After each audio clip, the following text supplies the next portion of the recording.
cordiales, Ecuador. Bienvenidos a su programa Las Tardes con Noticias 7 y el resumen informativo más completo de la televisión ecuatoriana. Antes de que usted termine su jornada, mire usted, estamos ya martes, se acaba el mes de enero, estamos martes ya 28 de enero de 2025.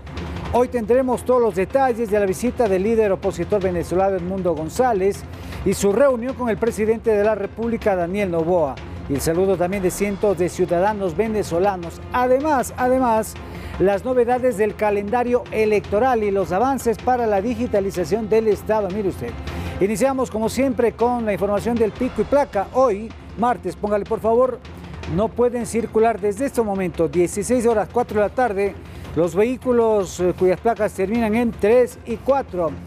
Guárdelos, por favor, guarde su vehículo, evítese inconvenientes, evítese una multa, por favor. Y como siempre, la recomendación es baje la velocidad. Se ha hecho presente la lluvia, como novedad se ha hecho presente la lluvia en algunos sectores de la capital, así es que el piso está resbaloso. Insistimos, baje la velocidad, su familia le espera en casa. Iniciamos, bienvenidas, bienvenidos.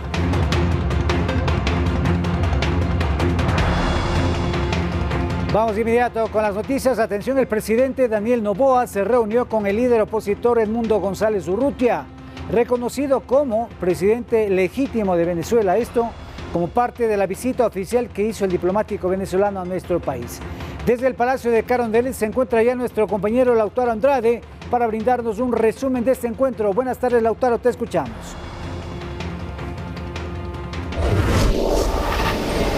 ¿Qué tal? Muy buenas tardes. Por este pasillo caminó Edmundo González Urrutia y la comitiva venezolana de la oposición en esta gira que han hecho por el país. Recordemos que la tarde de lunes llegaron al Ecuador y hoy martes en la mañana vinieron a Carondelet para, entre otras cosas, saludar a los cientos de venezolanos que estaban en la Plaza Grande buscando saludar a quien llaman el presidente electo y quien habría sido víctima de fraude electoral por parte del régimen de Nicolás Maduro.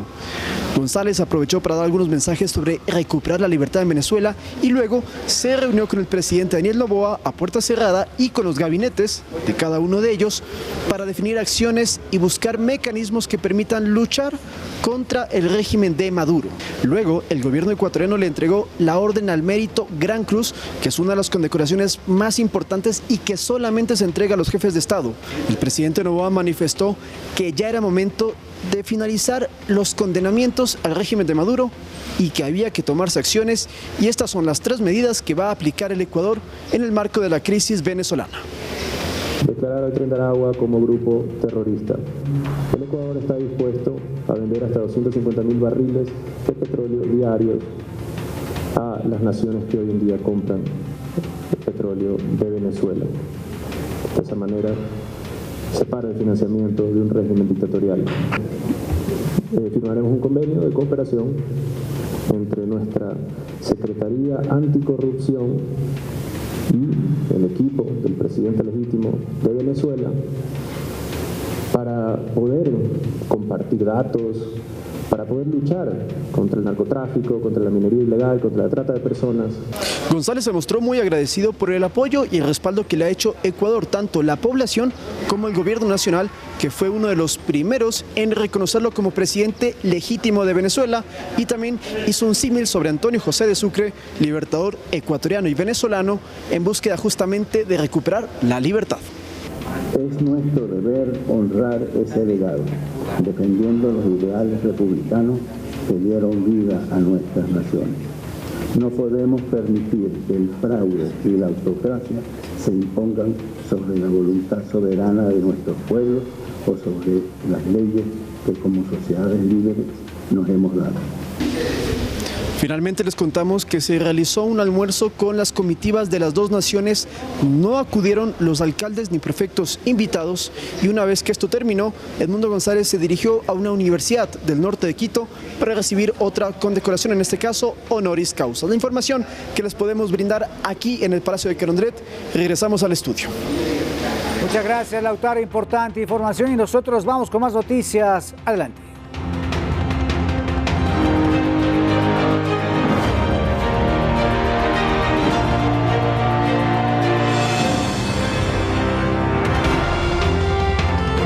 Iniciamos con información electoral. Avanza sin contratiempos la elaboración de los kits electorales para las elecciones del 9 de febrero próximo.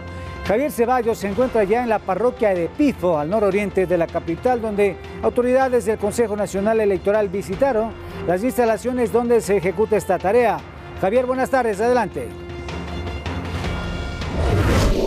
Hola Rommel, ¿qué tal? Muy buenas tardes. Un saludo para ti y para todos los televidentes de Noticias 7. Bueno, les cuento que autoridades del Consejo Nacional Electoral visitaron las instalaciones de la empresa Montgar, sitio donde se realiza el empaquetamiento de todo el material electoral para las elecciones generales que tendremos en el país en febrero y abril de este presente año. Las autoridades justamente nos cuentan cómo avanza este proceso y cómo se está ya distribuyendo el material electoral en cada una de las provincias del país. El detalle se lo resumimos en el siguiente video, veamos. En la empresa encargada de empaquetar cada uno de los kits electorales se trabaja sin pérdida de tiempo. Bajo vigilancia militar y privada, el personal contratado se encarga de armar cada una de las cajas con los insumos que debe contar cada junta receptora del voto. No hay retrasos en esta tarea, según el gerente de la empresa Montgar, Juan Carlos Puente. El 46.87% del país está entregado ya en sus respectivas delegaciones provinciales. El día de mañana continuaremos la carga del resto de provincias.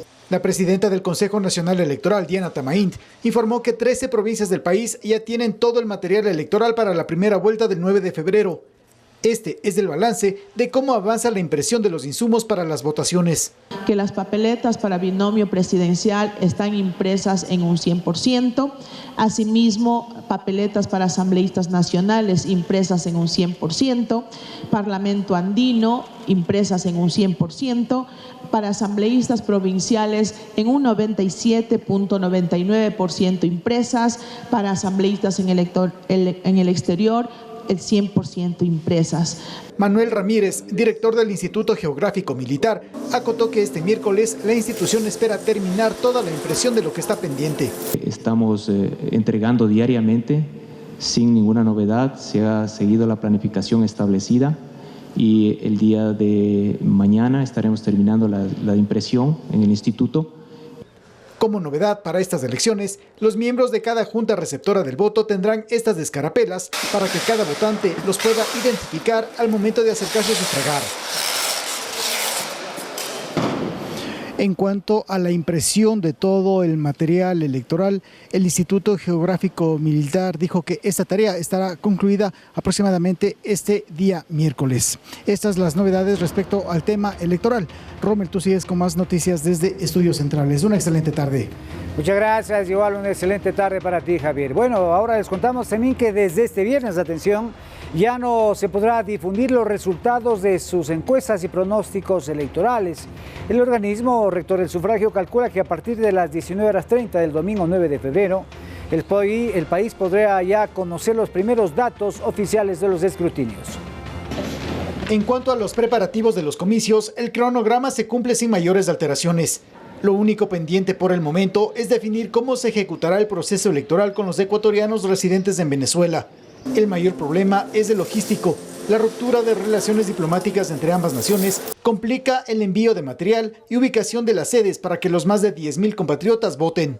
Estamos conscientes que debemos hacer todos los esfuerzos hasta extraordinarios para llegar a Venezuela con los paquetes electorales y garantizar el derecho al voto. Se han buscado mecanismos de llevar los paquetes electorales de manera directa.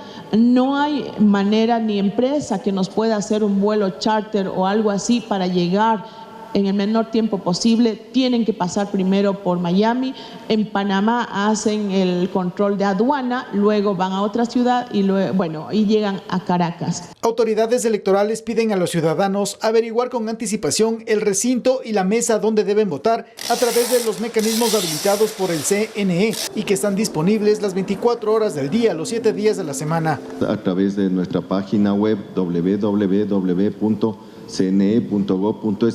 el aplicativo móvil CNE APP, nuestras redes sociales oficiales. Los medios de comunicación tienen plazo hasta este jueves para dar a conocer resultados de encuestas y pronósticos electorales. Desde el viernes, de acuerdo a la normativa electoral, se prohíbe su difusión. En cuanto a las empresas de pronóstico electoral, están aprobadas 12. Para realizar encuestas de voto a boca de urna están aprobadas 4. Quien incumpla las normas según el Código de la Democracia será sancionado con una multa que va desde los 25 hasta los 255 salarios básicos unificados. Javier Ceballos, Noticias 7.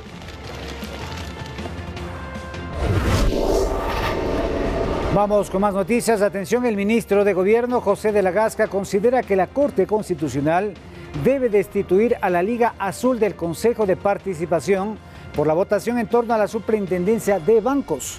Además, asegura que es delicado que el consejero Augusto Verduga haya pedido vacaciones mientras se investiga el caso en cuestión. Veamos. Según el ministro de Gobierno José de la Gasca, lo sucedido en el Consejo de Participación Ciudadana en torno a la superintendencia de bancos es una jugada política del correísmo para apoderarse del sistema financiero bancario. Ahí querían meter sus pezuñas y desconocer una elección válidamente adoptada por el propio Consejo de Participación Ciudadana, por el cual se designaba a Roberto Romero, y desconocer y contrariar expresamente el texto de una sentencia emitida por la Corte Constitucional que no daba lugar a dudas. Finalmente, cumpliendo una sentencia de la Corte Constitucional, Roberto Romero fue posesionado como superintendente de bancos, pero eso no exime de responsabilidades, según el ministro de Gobierno, quien añade que la Corte debería destituir a la Liga Azul del CPCCS. Yo no veo otra alternativa por parte de la Corte. No podemos dejar de señalar la gravedad de este intento por tomarse un ente tan crítico en la lucha contra el narcoterrorismo. De la Gasca no descarta que este supuesto plan para tomarse la super de bancos habría sido orquestado en conjunto con la presidenta encargada de la Asamblea, Esther Cuesta, de la bancada correísta. Desde la Asamblea Nacional se promovió este tinglado con el cual pretendieron tomarse el control, tomarse el organismo de control de la Superintendencia de Bancos y Seguros. Ya se verá en las investigaciones qué nivel de participación tuvo y cuáles eran los diálogos clandestinos para que todo esto sucediera.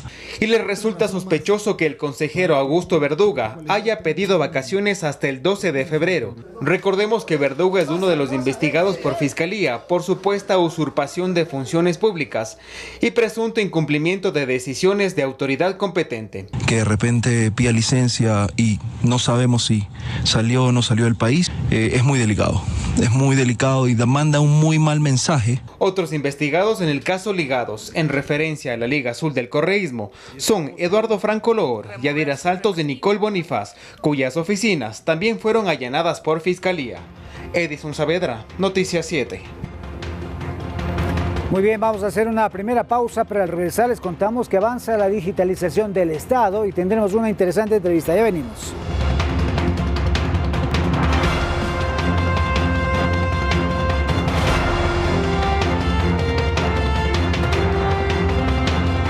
Continuamos en las tardes con Noticias 7. Atención, lo que decíamos más atrás. Avanza la digitalización de los servicios públicos del Ecuador con la firma del acuerdo entre CNT y Google para el uso de la nube y la inteligencia artificial en más de 60 proyectos de educación, salud y seguridad, entre otros. En salud, por ejemplo, la inteligencia artificial ayudará a programar citas y digitalizar las historias clínicas para optimizar la calidad de la atención médica. Veamos.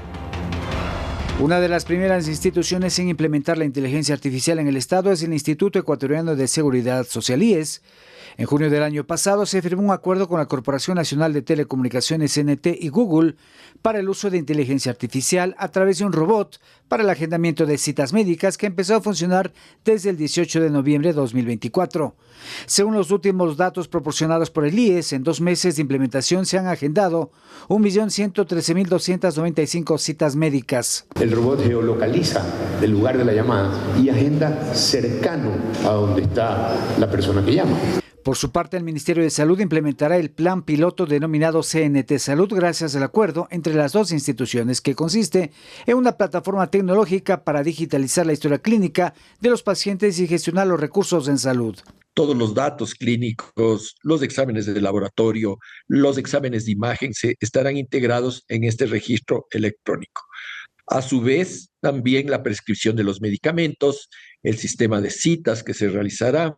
El ministro Antonio Naranjo explicó además que esta primera fase arrancará en 3 hospitales, el Hospital General Vicente Corral Moscoso de Cuenca, el Hospital General Enrique Garcés y el Hospital Básico Alberto Correa Cornejo en Quito, como un esfuerzo para modernizar la gestión hospitalaria y la atención a los pacientes. La parte administrativa es el control de inventarios, cómo se va a llevar la parte de medicamentos, cuánto es el porcentaje de provisión de medicamentos, insumos, etcétera. Más el manejo de talento humano, es decir, eso va integrando diferentes módulos. El plan piloto en los 3 hospitales se extenderá por 6 meses y luego se empleará a otros hospitales de la red pública, incluso con posibilidades de interconexión con el sistema del IES y de otros países de la región. Imagínense lo que sería tener una historia clínica que pueda ser utilizada en cualquiera de los países de la región. Al final, el objetivo es tener una agenda digital de salud que se la puede incluso revisar desde su teléfono. Rommel Garzón, Noticias 7. Bueno, y para hablar de estos temas está con nosotros ya Juan Pablo Espinosa, máster en Gestión en Dirección Estratégica y Gestión de la Innovación, rector del Instituto Kruger Exponencial, instituto que destaca por su innovadora propuesta académica 4.0. Bienvenido, Juan Pablo, un gusto tenerlo aquí. Bueno, qué decir, la inteligencia artificial ya está copando los diferentes espacios y hay la voluntad del gobierno de avanzar a que el Estado sea digital. Bienvenido. Rommel, y a todos quienes nos están viendo, muy buenas tardes. Bueno, esto es muy importante. Esto significa que va a empezar a dinamizarse una transformación digital en todo el Estado ecuatoriano y vamos a necesitar netamente nuevos profesionales. Existe un estudio actualmente del Foro Económico Mundial que nos dice que el 39% de las habilidades en los próximos 5 años van a quedar obsoletas. Es decir, que las carreras tradicionales, las que todos conocemos o las que todos estudiamos, pues van a tener que ser reemplazadas ahora por manejo de datos, entiendo yo, manejo de datos, inteligencia artificial, todo esto. Sí existe, el estudio dice que el 22% de los trabajos en los próximos 5 años o se desaparecerán el 8% o el otro 14% quedarán desplazados. Muchas carreras tradicionales, administración de empresas, contabilidad, en muchos temas en el sector financiero, pero existe también un gran número de empleos que se van a generar asociados a la inteligencia artificial. Tú lo has dicho, ciberseguridad, análisis de datos, toda la industria de desarrollo de software. Y no solo la inteligencia artificial viene con fuerza, también todos los empleos verdes en los que la sostenibilidad es muy importante, también van a tener una alta penetración y desarrollo. A ver, pero aquí hay algo importante que hay que tener claro. Para formar a las nuevas generaciones en estas nuevas carreras hace falta profesionales, docentes, especialistas en esto. ¿Se tiene en el país esa capacidad?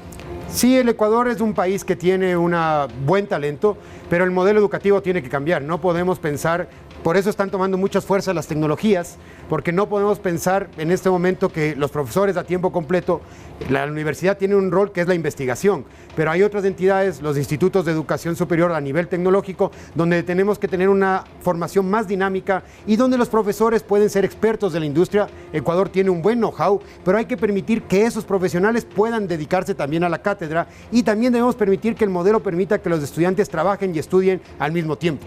Pero entonces sí hay esa capacidad, porque hay otro dato también, que en el Ecuador solo el 30% de los estudiantes en áreas estas de las nuevas tecnologías, matemáticas, en fin, ciencias, pues son solamente mujeres del 30%. Esa es una brecha enorme que tenemos a nivel de todo el mundo, con más fuerza en la región. Solo 3 de cada 10 mujeres están en el sector TEC. Por eso el Estado debe impulsar, y lo está haciendo, pero creo que debemos ser más fuertes y poner más énfasis en reducir la brecha digital y de mujeres en la industria tecnológica, en empleos como los que ya les he dicho, donde hay mayor crecimiento. Solo imagínate, Rommel, que existe un crecimiento del 500% en todo lo que tiene que ver servicios de la nube. Es decir, todo lo que estamos haciendo con el tema de inteligencia artificial, con el tema de virtualización de los servicios, se va a la nube y ahí existe un 500% de crecimiento y la oferta académica que tiene el país es deficiente con respecto al gran crecimiento que estamos teniendo en todo lo que se conoce como cloud, servicios de inteligencia artificial y servicios de data analítica. A ver, entonces ahora que ya se avanza, hay pasos en firme, esos acuerdos con Google para modernizar el Estado, digitalizar el Estado, entonces se va a necesitar sin duda aquellos profesionales que se van a encargar de estas nuevas tecnologías. Vimos en salud, en el IES también, se van utilizando robots, en fin, alguien tiene que manejar eso. Y sobre todo no tenemos que pensar solamente en las nuevas generaciones, que sí, ellos nos están pidiendo. Nosotros al aprobar el Instituto Tecnológico vimos que 8 de cada 10 jóvenes quieren estudiar y trabajar al mismo tiempo, quieren tener una clase presencial donde puedan desarrollar estas habilidades, pero existe otro componente. En Quito tenemos casi un 50% de subempleo, que es preocupante, y tenemos muchas personas que ya tienen su título hasta de 4º nivel, que en este momento no están trabajando o no están en un empleo adecuado, que necesitan reentrenarse. Todas las tecnologías y todas las certificaciones como las que ha desarrollado Google u otros gigantes de la tecnología, en este momento Kruger, al ser la primera empresa con un instituto tecnológico, sirven para hacer dos palabras que son muy importantes. En inglés, reskilling, reentrenamiento, o upskilling, adquiere una nueva habilidad. Y eso va a ser muy importante. Teoría y práctica, se puede decir, teoría y práctica. 100% práctico. Y aprendizaje para toda la vida. Nosotros tenemos alumnos desde los 16 hasta los 72 años, porque en este momento vamos a vivir 100 años y tenemos que entrenarnos permanentemente, porque vamos a tener de 3 a 5 a 7 actividades a la vez, algunas remuneradas, y tenemos que tener múltiples skills y sobre todo, algo muy importante, porque la tecnología siempre va a estar ahí, pero quien domina la tecnología es quien desarrolla estas habilidades blandas. Y la tecnología se desarrolla muy rápido, ¿no? Se habla de que en 3, 6 meses ya todo va cambiando, un año mucho más. Cada 2 o 3 años tenemos que adquirir una tercera parte más de habilidades, es decir, tenemos que estar en ese constante reentrenamiento y no enfocarnos solamente en nuestra profesión. Hoy es necesario tener una formación integral para poder aprovechar todos estos nuevos empleos que se van a generar. Correcto. Ya para finalizar, se nos acaba el tiempo, lamentablemente, un tema muy interesante. ¿Hacia dónde va la tecnología, la inteligencia artificial, digamos, aquí en el Ecuador? ¿Cuáles son las predicciones, las perspectivas del Ecuador? Bueno, tenemos un crecimiento enorme a nivel de todos los servicios integrados con inteligencia artificial, sector bancario, sector de servicios, sector de logística. Nosotros vemos también que es necesario fortalecer a nivel de secundaria, a nivel de primaria, el acceso y el nivel de matemáticas. La inteligencia artificial que vemos solo es la punta de iceberg o es la parte que está enfrente, pero hacia atrás nosotros tenemos que desarrollar grandes programaciones neurolingüísticas con bastante base matemática que nos ayuden a diseñar los modelos predictivos para el propio sistema de salud o de seguridad social. Muy bien, con eso terminamos. Muchísimas gracias a Juan Pablo Espinosa, que está con nosotros con este tema. Realmente lo que se viene, estamos ya en plena aplicación de la inteligencia artificial. Muchas gracias, Juan Pablo. Nosotros vamos a hacer una pausa y regresamos con más aquí en Las Tardes con Noticias 7. No se vayan.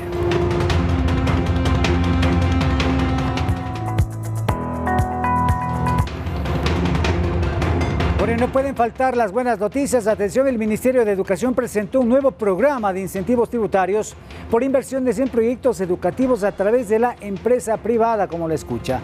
La deducibilidad será de hasta el 150% en el impuesto a la renta. Fomentar la inversión privada en la educación del país a través de incentivos tributarios es el nuevo proyecto liderado por el Ministerio de Educación que plantea beneficios tributarios para las empresas privadas que participen. Este mecanismo, con su deducibilidad del 150% adicional, no solo ofrece beneficios tributarios, ofrece la oportunidad de trascender, de dejar un legado empresarial que impactará generaciones de enteras. ¿Cómo funciona el programa? Se deducirá este 150% adicional de los gastos realizados en proyectos con entrega de becas, provisión de alimentos escolares, construcción, mantenimiento y mejoras de infraestructura educativa y tecnológica. La ley de régimen tributario interno establece que se benefician de 150% de deducción adicional los auspicios o patrocinios a entidades educativas de nivel básico y bachillerato a nivel público y fiscomisionales. Al momento, varias empresas son parte de este programa, que de acuerdo a las autoridades gubernamentales, busca transformar vidas. El contar con un instrumento, con un mecanismo financiero, nos motiva y nos debería motivar a muchas empresas a seguir este camino. En la página web del Ministerio de Educación, las empresas pueden registrarse y obtener el certificado tributario para así tener la deducibilidad del impuesto a la renta. Sofía Vintimilla, Noticias 7.